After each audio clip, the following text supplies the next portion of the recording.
দয়ার নবী বলেন, রাতে কিছু সময় ইলমে দিন চর্চা করা, সারা রাত নফল ইবাদত করলে যে সওয়াব হয়, আল্লাহ পাক তাদের আমলনামায় সেই সওয়াব দান করেন।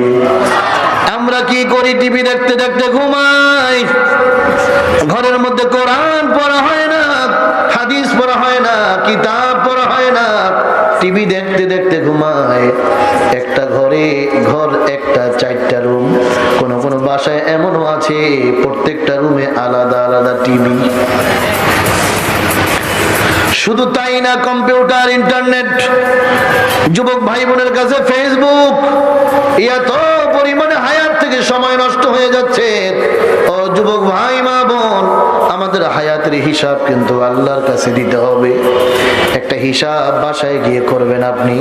আপনার ঘরের মধ্যে যেদিন আপনি টিভিটা ঢুকাইছেন, ওই দিন থেকে আপনার ঘরে আপনার ছেলে, আপনার মেয়ে, আপনার স্ত্রী বা আপনি দৈনিক কয় ঘন্টা সময় টিভি দেখেন। আমাদের সময়টা কিভাবে হায়াত থেকে কেটে যায় ভাই, কিভাবে সময়টা বিয়োগ হয়, নিজের কাছেও খবর নাই। একটু ক্যালকুলেটর নিবেন, সময় নিয়ে হিসাব করবেন, তাহলে নিজের জীবনে ধিক্কার আসবে, আফসোস আসবে, এখন বুঝে আসবে না, হিসাব করার পর বুঝে আসবে। আপনি হিসাব করবেন দৈনিক কয় ঘন্টা আপনি টিভি দেখেন, সংবাদ হোক, নাটক হোক, সিনেমা হোক, অথবা কৌতুক হোক, অথবা আরেকটা জন্য কি আছে 12টা 1টা পর্যন্ত দেখে টক শো। টক শো না, ঝগড়া শো, টক শো কি ওটা আবার? আর কিছু মা বোন, মহিলা পুরুষ এমন আছে জলসা দেখে, স্টার জলসা, বিদেশি চ্যানেলগুলো চালায়। আপনি সব হিসাব করে দেখবেন। হাসার জন্য বলছি না, আজকে হিসাব করবেন, তাহলেই প্রত্যেকের একটা আন্দাজ হবে আমি আমার সময়টা কোথায় ব্যয় করছি। যদি বলি ভাই আজকে জুমার দিন কোরআন তেলাওয়াত করতে পারছেন কিনা, কার সময় পাই নাই, অথচ ঠিকই হিসাব করলে দেখা যাবে 1.5 ঘন্টা সময় টিভির সামনে বসা ছিল। আপনি হিসাব করবেন দৈনিক কতক্ষণ টিভি দেখেন, কয়েক ঘন্টা টিভির সামনে বসেন। এইবার হিসাব করেন সপ্তাহে 7 দিন, আপনি যোগ করেন সপ্তাহে কয়েক ঘন্টা টিভি দেখেন। এরপরে হিসাব করেন মাসে আপনি কয়দিন টিভি দেখেন। এরপরে হিসাব করেন বছরে আপনি কয়েক ঘন্টা টিভি দেখেন। এরপরে হিসাব করলে পাওয়া যাবে আপনার হায়াতের মধ্যে আপনি কয়েক বছর টিভির সামনে কাটাই দিয়েছেন, কয়েক বছর। আমি আমার মাকে বলছি, বোনকে বলছি, মা বোন শোনো, আমাদের হায়াত সীমিত, অল্প হায়াত নিয়ে দুনিয়াতে আসছি। কখন মারা যায়, কোথায় মারা যায় আমরা কেউ বলতে পারি না।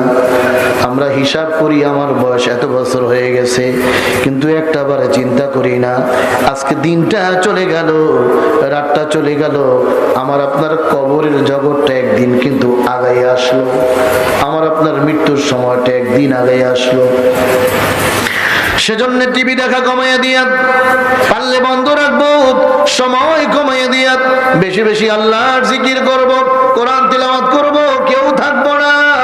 কোরআন তিলাওয়াত যারা বেশি বেশি করবে, আল কোরআন ইয়াশফাউ, নবীজি বলেন হাসরের ময়দানে কোন মানুষ যখন গুনাহের কারণে জাহান্নামের আসামি হয়ে যাবে, কিন্তু লোকটার মধ্যে ঈমানের পাওয়ার আছে, ঈমানের আলো আছে, কোরআন শরীফ আল্লাহর কাছে গিয়ে বলবে, আল্লাহ এই লোকটা আমাকে নিয়মিত তেলাওয়াত করতো, আমি তোমার কাছে সুপারিশ করি, আল্লাহ আমার তেলাওয়াতকারী বান্দাকে তুমি তোমার জান্নাত দিয়া দাও। আল্লাহু আকবার বলেন না।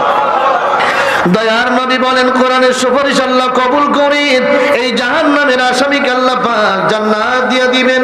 সেজন্য বলি ভাই ও মা বোন, ঘরের মধ্যে টিভিটা কন্ট্রোল করার চেষ্টা করেন, ঘরের মধ্যে আল্লাহর কালামের তেলাওয়াত শুরু করে দেন। রাত্রিবেলা ঘুমাবার আগে কোরআন শরীফ তেলাওয়াত করবেন, সকালবেলা সূরা ইয়াসিন তেলাওয়াত করবেন, এরপরে মাগরিবের পরে সূরা ওয়াকিয়া তেলাওয়াত করবেন, ঘুমানোর আগে সূরা মুলক তেলাওয়াত করবেন ইনশাআল্লাহ।